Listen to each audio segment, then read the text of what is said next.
kuva mu rukerera rwo ku itariki ya 27 y'ukwezi kwa mbere muri uyu mwaka wa 2025 umutwe w'inyeshyamba za M23 watangarije isi yose ko wigaruriye umujyi wa Goma usanzwe ari umurwa mukuru w'intara ya Kivu y'Amajyaruguru muri Repubulika ya Demokarasi ya Kongo.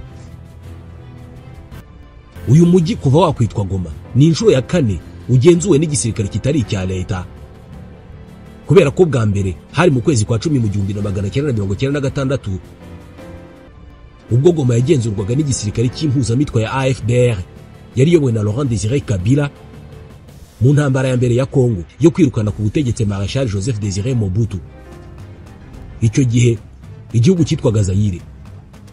Indi nshuro ubwo yari ya kabiri ni mu kwezi kwa 8 mu 1998 ubwo abasirikari bari bayobowe na Major Sylvain Buki bigaruriraga uyu mujyi mu ntangiriro y'intambara ya kabiri ya Kongo. Aba basirikari bigumuye ku butegetsi bwa Laurent Désiré Kabila hari mu ntangiriro za operation yiswe Kitona. Indi nshuro ubwo igira gatatu ni mu mwaka wa 2012 n'ubundi ubwo uyu mujyi wigarurirwaga n'abasirikare ba M23 yari yobowe na General Sultan Makenga. Isi yose yatunguwe n'uburyo igisirikare cy'abarwanyi bari bamaze amezi 8 gusa barwana bari bashoboye kwigarurira uyu mujyi wa Goma. Indi nshuro rero ni kuri iki cyumweru ubwo uyu mutwe wa M23 watangazaga ko yigaruriye uyu mujyi wa Goma. Ubwo byari bibaye inshuro ya 4 umujyi wa Goma wigarurirwa n'igisirikare kitari icya leta. Muri izo nshuro enye ebyiri wigaruriwe n'umutwe wa M23. Gufatwa kwa Goma buri gihe kuba ari intangiriro y'intambara zikomeye cyane, haba intambara ya mbere ya Kongo, iya kabiri ya Kongo ndetse n'intambara yo mu 2012. Mu gihe cyose mu burasirazuba bwose habaye intambara, by'umwihariko ishingiye ku mitwe yitwaje intwaro irwanya ubutegetsi bwa Kongo, buri mutwe wabaga wifuza gufata Goma, kubera ko nk'ubwo umutwe wa Congrès National pour la Défense du Peuple CNDP wayoborwaga na General Laurent Nkunda mu mpera z'umwaka wa 2008 nabwo washatse kwigarurira uyu mujyi wa Goma ariko birawunanira. Gufata Goma mu mateka byagiye biba intangiriro y'impinduka muri Kongo.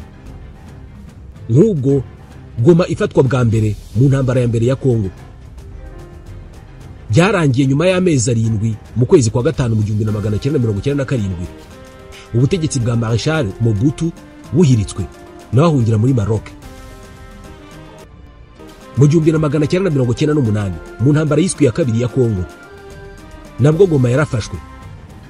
Intambara igezwa mu marembo ya Kinshasa ariko iramba cyane mu mujyi wa Kisangani n'ibindi bice bya Kongo mu gihe cy'imyaka 5 yose. Mu 2012 umutwe wa M23 nabwo wafashe Goma maze President Joseph Kabila abasha kubona ubufasha bw'amahanga. Yumvisha ibihugu byo mu karere ko bimufasha bigahendahenda umutwe wa M23 ukava muri Goma akagirana nabi ibiganiro. Koko uyu mutwe wa M23 wari ukinashingwa utaramara n'umwaka warabikoze bagirana amasezerano na Kabila, ariko Kabila aca hirya akora andi masezerano akomeye cyane ku giti cye. Ashobora kumvisha akanama k'umuryango w'abibumbye gashinzwe umutekano ko hajyaho itsinda ryihariye ryo kurasa imitwe yitwaje intwaro ikorera mu burasirazuba bwa Kongo. Ibi barabikora. Mu mwaka wa 2013 iri tsinda rya gisirikari ryiswe United Nations Force Intervention Brigade FIB ryari rihuriyemo abasirikare ba Afurika y'Epfo, Malawi na Tanzania ndetse n'ingabo z'umuryango w'abibumbye muri Repubulika ya Demokarasi ya Kongo MONUSCO. Batangije ibitero biremereye mu burasirazuba bwa Kongo, atari ku mitwe yose y'inyeshyamba yari ihari ahubwo kuri M23 gusa. Icyo gihe uyu mutwe waratsinzwe bikomeye cyane, urasenywa burundu, maze mu mahitamo amwe yonyine wari usigaranye uhungira mu birunga no ku butaka bwa Uganda no mu Rwanda. Byemezwa ko intwaro bari bafite ngo bazitabye bagakiza ubuzima bwabo. Leta ya Kongo ku nshuro ya mbere yari ishoboye gukura muri Goma abari bafashe uyu mujyi ndetse binagenda neza rwose. President Kabila n'igisirikare cya FARDC n'ingabo za SADC bitwa intwari imihanda yose ya Kongo, bararirimbwa bikomeye. ariko kuri iyi nshuro nyuma y'imyaka 12 mu bisa no guhurirana kw'amateka cyangwa se kwisubiramo kwayo mu nzira isa n'imbusane ugeranije nuko byari bimeze igihe uyu mutwe wasenywaga burundu. N'ubundi bihugu bya SADC byari bihari mu 2013 ubwo M23 yasenywaga. Afrika y'Epfo, Malawi na Tanzania wongeyeho n'u Burundi nibyo n'ubundi byari muri iyi ntambara. Ariko noneho kuri iyi nshuro ntabwo birimo kwitwara nk'uko byitwaye mu 2013. Uyu mutwe wongeye gufata Goma. Hagiye gukurikiraho iki? M23 iraguma Goma cyangwa se irongera imare muri uyu mujyi icyumweru kimwe nk'uko byagenze mu 2012. Ese kubera iki ubundi barwanyira Goma? Uyu mujyi mu by'ukuri ni iki kiwugize? Uteye ute? Ubarizwamo iki kiwugira igitangaza ku buryo ufatwa amahanga yose agahaguruka? Reka tuvuge kuri uyu mujyi wa Goma n'igishobora kuba kuri M23 yamaze kuwigarurira.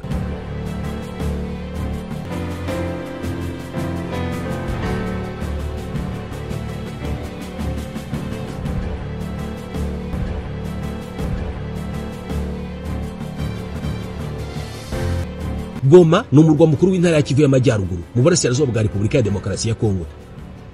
Uherereye hafi y'inkombe z'ikiyaga cya Kivu kiwutandukanye n'umujyi wa Gisenyi mu Rwanda. Umujyi wa Goma ni umurwa mukuru kubera ko Repubulika ya Demokarasi ya Kongo ni igihugu gitegetswe mu buryo buri federal, aho intara zifite ubwigenge bucagase. Buri ntara ikagira ubutegetsi bwihariye.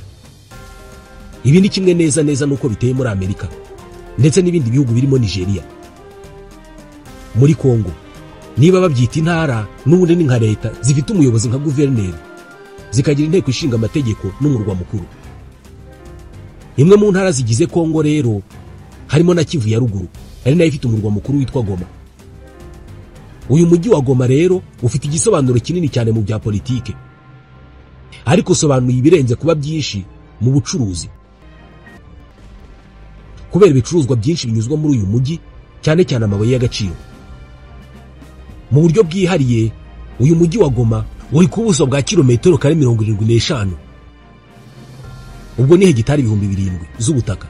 Utuwe n'abaturage miliyoni 2. Batuye mu buryo bucucitse kurenza Kigali. Kigali ituwe n'abasaga miliyoni 1,500,000 kuri kilometero kare 738. Goma ifite ubukungu bwubakiye ku bucuruzi buciriritse, aho henshi mu maduka mato cyangwa se za butike zitangira serivisi ku nkengero z'imihanda. Hari uburobyi, hari ubucukuzi n'ubucuruzi bw'amabuye y'agaciro. Ugishingura ikirenge ku mupaka uhuza u Rwanda na Repubulika ya Demokarasi ya Kongo, uhingukira ahitwa mu Birere. Hari amasangano arimo n'amagambo yanditse mu Kinyarwanda atanga ubutumwa bugamije gushishikariza urubyiruko gukunda umurimo. Ni amasangano y'umuhanda yubatswe bitewe n'uko hari abapolisi bagongwaga bagerageza kuyobora ibinyabiziga mu byerekezo bitandukanye, bubakiwe inzu bahagararamo ku buryo baba bagenzura ahantu hose batuje. Iyo urenze umupaka uhita umenya ko uvuye mu Rwanda, kubera ko uhita utangira kubona ibintu bitandukanye n'ibyari muri metero 100 inyuma yawe. Usanga gahunda n'imibereho ya Goma itandukanye n'iyo usize Rubavu. Urugendo rugana Goma ku muntu uherereye Gisenyi ni rugufi cyane. Impande zombi zihana imbibi binyuze ku mipaka la Grande Barrière na Petite Barrière. Ibi ni nabyo byatumye mu gihe intambara yari ikomeye muri uyu mujyi kuri uyu wa mbere, ubwo M23 yari ihanganye n'abasirikare ba FARDC ndetse n'abarwanyi ba FDLR, Wazalendo n'ingabo z'u Burundi, amwe mu masasu yagiye agwa mu Rwanda. Ndetse iki gisirikare n'aba barwanyi bagifasha bagiye barasa ku bwende mu mujyi wa Rubavu mu buryo bworoshye cyane, ku buryo byishe abanyarwanda 9 bikomeretsa abandi babarirwa mu binyacumi. Brigadier General Ronald Rwivanga, umuvugizi w'igisirikare cy'u Rwanda, yavuze ko hari hamaze gukomereka abantu 35 bari bari mu bitaro bitabwaho.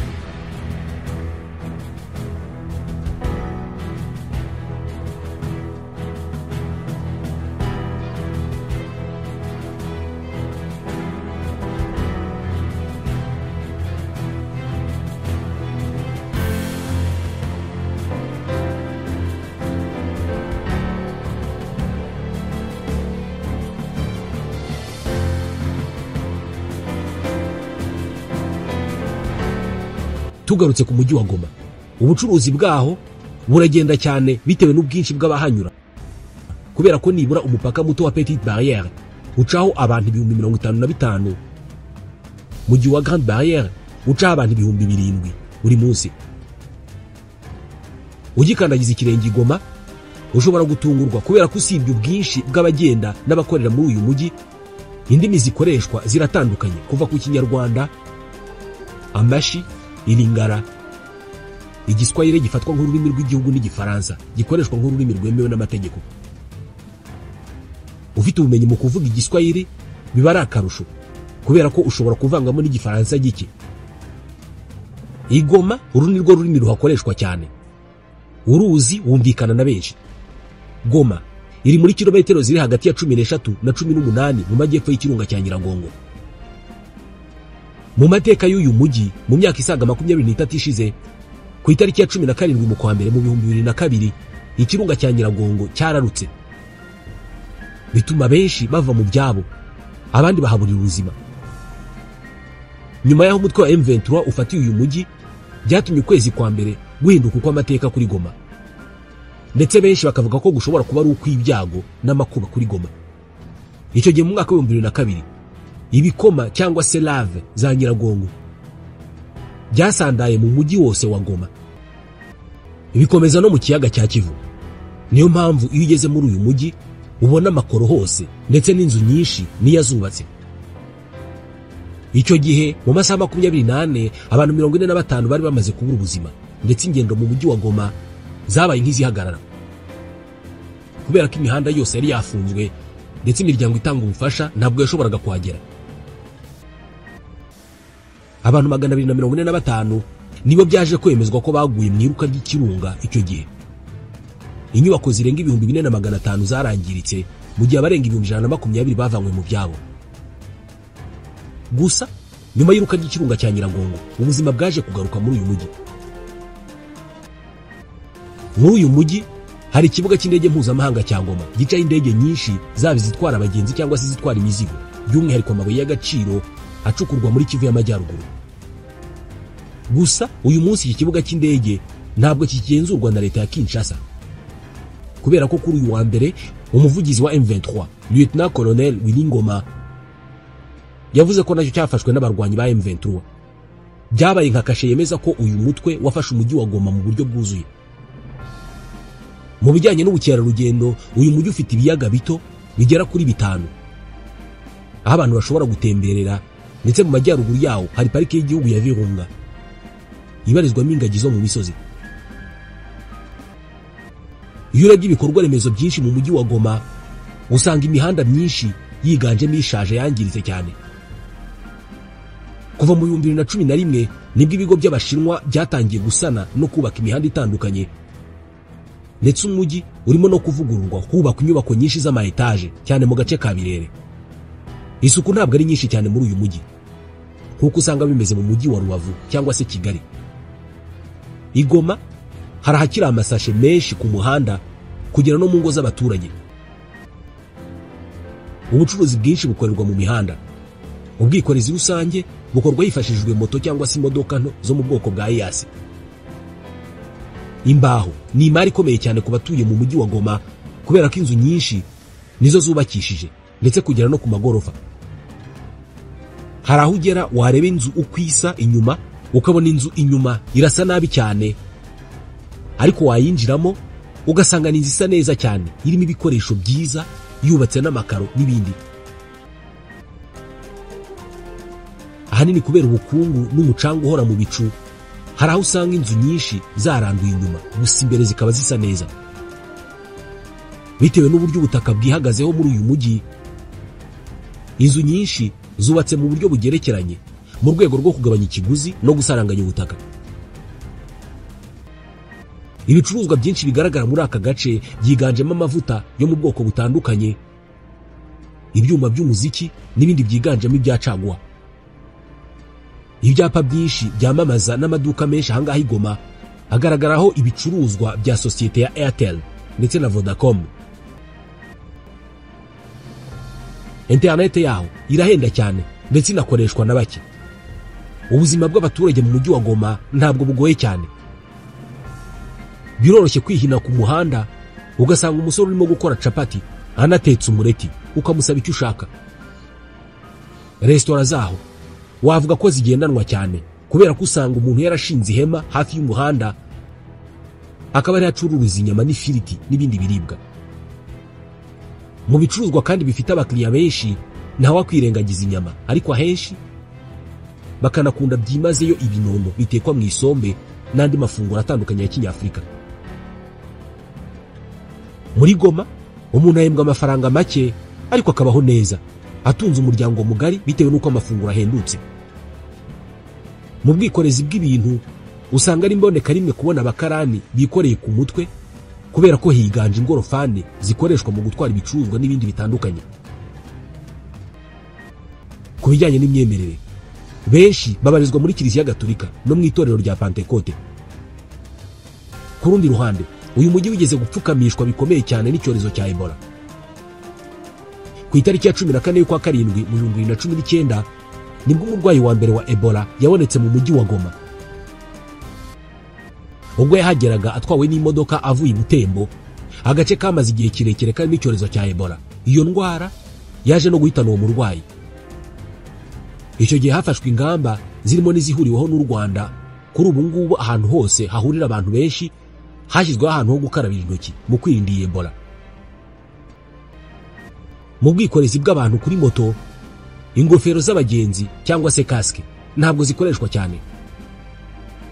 Imodoka nyinshi nazo ziba zidafite plaque ziziranga, ku buryo ukoze impanuka biroroshye cyane kumuburira irengero.